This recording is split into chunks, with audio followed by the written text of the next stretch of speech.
이번 주부터 우리는 일명 자유의 대헌장이라고 불리는 갈라디아서를 살펴보려고 합니다. 그 본문에 들어가기에 앞서 먼저 이 편지의 배경에 대해서 알아보고 넘어가겠습니다. 여러분 1절을 보시면 이 편지의 송신자에 대한 정보가 나와 있죠. 그럼 누가 이 편지를 썼다고 합니까? 사도 바울이 썼다고 하죠. 그럼 여러분 바울은 왜 이 편지를 쓴 것일까요? 이번에 4절을 보시면 거기서 바울은 하나님께서 우리를 악한 세대 가운데서 건지시려고 자기 몸을 주셨다라고 하며 악한 세대에 대해서 언급합니다.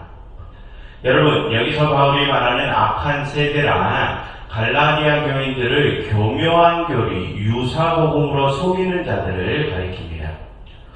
여러분 다음에 살펴볼 내용이지만 6절에 가서 보면 거기서 바울은 지금 갈라디아 교인들 중에 그리스도의 은혜로 너를 부르신 이를 떠나서 다른 복음을 따르는 이들이 있다고 말을 합니다. 그리고 7절에서 바울은 다른 복음은 없나니 다만 어떤 사람들이 너희를 교란하여 그리스도의 복음을 변하게 하려 함이라 라고 더 말을 하죠. 그처럼 바울이 이 편지를 쓸 당시에 갈라디아 교회에는 그리스도의 복음을 변질시켜서 교묘한 교리로 교인들을 속이는 자들이 있었습니다. 우리는 이제부터 설명의 편의를 위해서 그들을 바울의 대적자들이라고 부르겠습니다. 그래서 그 대적자들의 속임에 넘어간 갈라디아 교인들이 있었습니다. 그래서 또 뒤에 3장 1절에 가서 보면 바울은 거기서 대적자들에게 넘어간 교인들을 어리석은 자들이라고 부르면서 그들을 책망하는 장면이 나오죠. 그처럼 바울이 이 편지를 쓸 당시에 갈라디아 교회에는 교묘한 교리로 교인들을 속이는 대적자들이 있었고 또 많은 교인들이 그 대적자들의 거짓 복음을 받아들인 상태였습니다. 그럼 여러분 당시 그 대적자들은 갈라디아 교인들에게 어떤 거짓 복음을 주장했을까요? 그 대적자들은 갈라디아 교인들에게 율법을 지켜야 한다라고 강요를 했습니다. 여러분 또 뒤에 3장 1절부터 5절에 가서 보면 거기서 바울은 우리가 성령을 받은 것은 율법의 행위로가 아니라 믿음으로 받았음을 강조합니다. 바울이 그렇게 율법이 아니라 믿음을 강조한 것은 당시 바울의 대적자들이 갈라디아 교인들에게 그렇게 율법을 강조했기 때문이죠. 그럼 그 대적자들은 갈라디아 교인들에게 어떤 율법을 강요했느냐? 이번에 2장 1절부터 4절을 가서 보시면 거기서 바울은 할례에 대한 이야기를 합니다. 자신이 이전에 예루살렘에 갔었을 때 자신이 복음을 전한 이방인 디도와 함께 갔었는데 그때 예루살렘의 그리스도인들이 그 디도에게 할례를 억지로 행하려 했던 적이 있었음을 바울은 말합니다. 그래서 바울은 디도에게 그것을 일부러 하지 말라고 말렸다고 하죠. 거기서. 그럼 왜 그것을 말렸느냐? 2장 4절을 가서 보시면 몰래 들어온 거짓 형제들 때문에 그것을 하지 말라고 말렸답니다. 즉 당시 유대인 출신의 그리스도인들 중에 어떤 이들이 이방인 출신의 그리스도인들에게도 억지로 할례를 행하게 하려는 자들이 있었다는 것입니다. 그래서 바울은 일부러 디도에게 그 할례를 받지 않게 했다는 것이죠. 그처럼 당시에는 유대계 그리스도인들 중에 그렇게 이방인들에게도 할례라는 율법을 강요하는 이들이 있었습니다. 그래서 바울은 그렇게 이방인들에게까지 할례를 강요하는 이들을 거짓 복음을 전하는 자들이라고 말하면서 그들의 거짓 복음에 넘어간 갈라디아 교인들을 다시 돌아오게 하기 위해서 이 편지를 쓴 것입니다. 바울이 이 편지를 쓴 배경은 그 정도로만 알고 계시면 될 것입니다. 그럼 이제부터는 본문을 살펴보면서 바울이 왜 이 편지에서 자유를 강조하는지에 대해서 알아보도록 하겠습니다.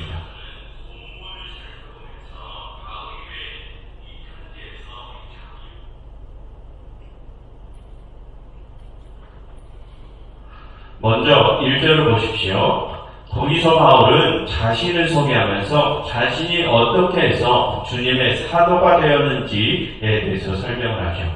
거기서 바울은 오직 예수 그리스도와 그를 죽은 자 가운데서 살리신 하나님 아버지로 말미암아 자신이 사도가 되었다고 합니다. 즉 자신은 하나님께로부터 직접 사도의 직분을 받았다는 것입니다. 그럼 여러분, 왜 지금 바울은 그런 말을 하는 것일까요? 그것은 당시 바울의 대적자들이 바울의 사도직을 문제 삼았기 때문입니다. 여러분, 베드로나 요한과 같은 예루살렘 출신의 사도들은 예수님의 직계 제자들이죠. 예수님의 공생의 사역 동안 직접 함께하고 그 예수님께 직접 사도의 직분을 받은 이들입니다. 그에 반해 여러분, 바울은 어떻게 사도가 되었습니까? 다른 사도들처럼 예수님께 직접 사도의 직분을 받은 것이 아니죠. 사도행전에 나오는 내용으로 보면 바울은 다메섹 도상에서 성령에 의해 주님의 사도가 되었습니다.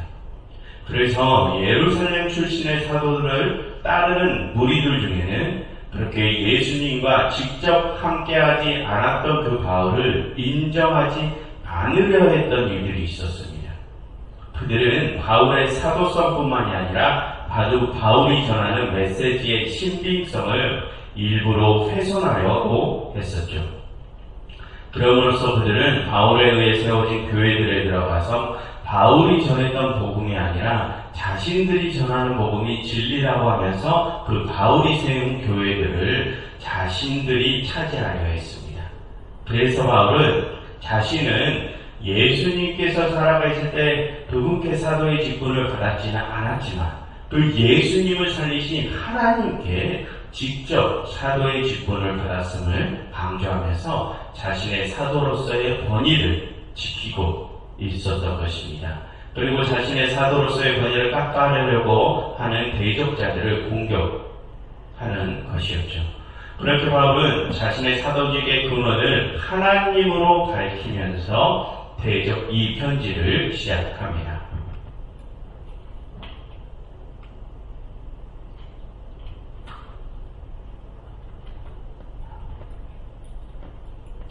그리고 다음 2절과 3절은 바울이 갈라디아 교인들의 평안을 기원해주는 내용이고 그 다음 4절이 중요합니다. 여기서 바울은 예수님이 왜 우리의 그리스도인지, 예수님이 왜 우리의 구원자이신지 그 이유에 대해서 설명합니다. 그럼 여러분, 여기서 바울은 예수님이 우리의 구원자 되신 그 이유가 무엇이라고 합니까? 4절, 그 예수님이 우리의 대속제물이 되셨기 때문이라고 하죠. 예수님이 당신의 몸으로 우리의 죄값을 대신 갚으셨기 때문이라고 합니다. 그럼 여러분, 지금 여기서 바울은 예수님이 우리의 구원자이신 그 이유를 왜 밝힐까요? 그 이유에 지금 대적자들의 주장을 공격할 핵심 교리가 들어있기 때문입니다. 여러분, 지금 대적자들은 갈라디아 교인들에게 어떤 주장을 하고 있습니까? 율법을 행해야 한다, 할례를 행해야 한다, 그래야 너희가 하나님의 백성으로서 온전히 인정받게 된다, 이런 주장을 하고 있다고 했죠. 즉 그들은 율법의 행위로 구원을 받게 된다고 주장하는 것이나 마찬가지였습니다.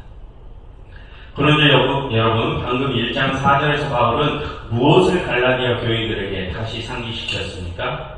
예수님이 왜 우리의 구원자 되셨는지를 밝혔죠. 그럼 왜 예수님이 우리의 구원자 되셨다고 했죠?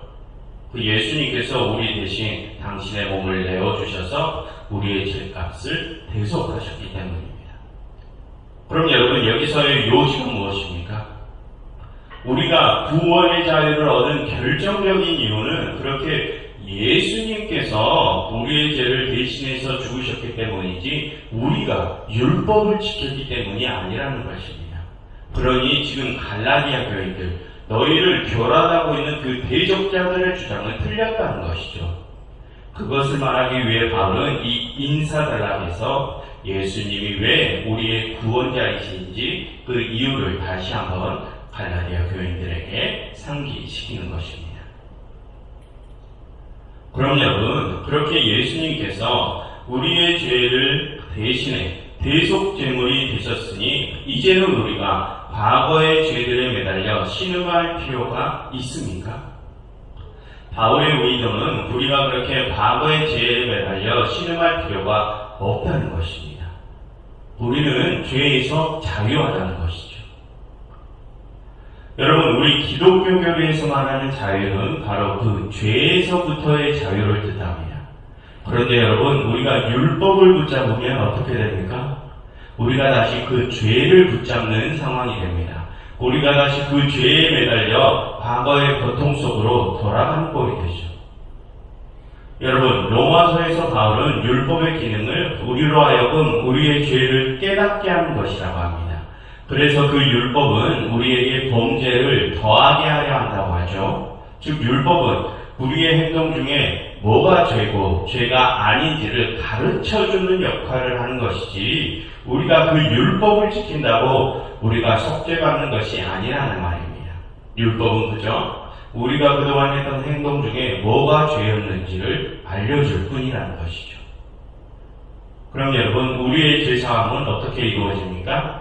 오직 예수님의 보혈로 이루어집니다. 그런데 여러분, 우리가 다시 율법에 매달린다는 것은 무엇을 뜻합니까? 로마서의 말을 빌리면 우리의 죄를 더하는 꼴이 됩니다. 즉, 우리가 자꾸 율법에 매달리면 우리가 과거에 저지른 죄들을 계속해서 다시 캐내는 꼴이 된다는 것이죠. 그럼 여러분, 우리가 자꾸 우리의 과거의 죄를 캐내다 보면 우리의 마음은 어떻게 될까요?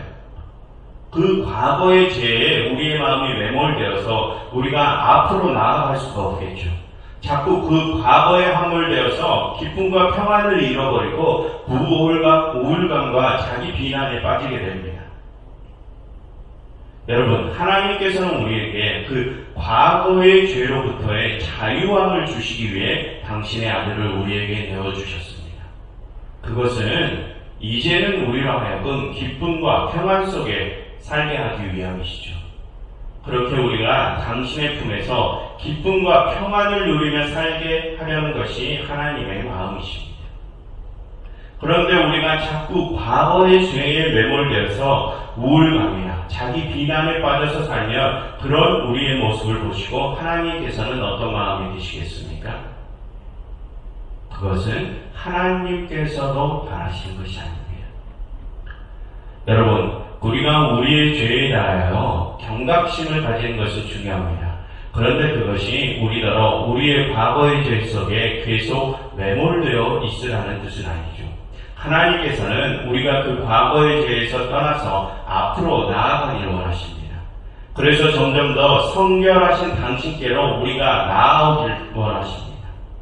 그런데 율법은 그것을 가로막죠.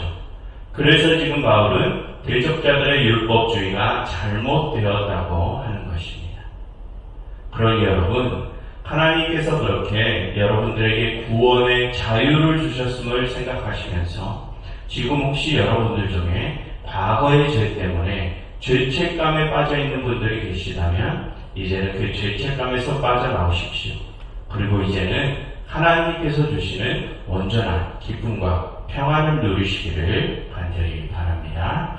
하나님, 이 시간 저희가 이 시간 이렇게 함께 기도하면 좋겠습니다. 하나님, 이제는 저희가 더 이상 과거에 매달리지 않게 해주세요. 저희가 범죄한 저희의 과거에서 돌아서서 하나님께서 주시는 온전한 기쁨과 평안 속에 저희가 거하게 해주세요 라고 함께